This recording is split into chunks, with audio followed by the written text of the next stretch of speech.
Irrien lagunak gara gu. Irrien lagunak gara gu.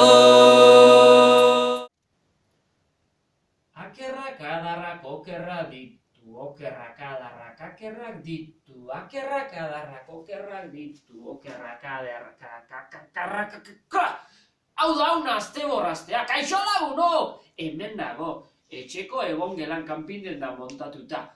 Mendian nagoela irudikatzeko, irudimenarekin jolasteko. Hemen mapak ere ekarri ditut, merienda ere bai. Baina, kanpinen da ikusita, beste gauza batzuetaz ere gogoratu naiz. Laguntxo batzuk, kanpinetan egongo direlako errefuxiatuen guneetan. Eta etxegabeko batzuk ere, gu etxeetan gauden arren, beste batzu frontoietan daudelako edo horrelako kanpinetan. Haietaz gogoratu naiz. Aldizkari hau irakurri dudalako lehen. Gure irri aldizkaria! Etxeak denontzako ez du esan nahi bera. Denok ez ditugulako etxe berdinak.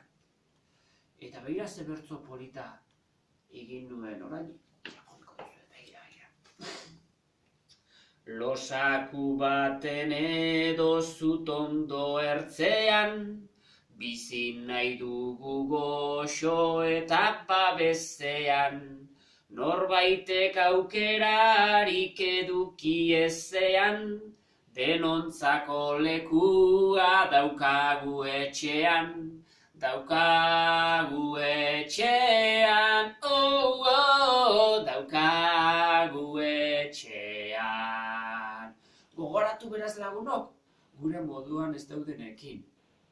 Akerrak adarrak okerra ditu, okerrak adarrak akerra ditu. Ai, ama, bueno, banoa siesta gehiago egitera. Gero arte, ongi pasa eta laizter arte!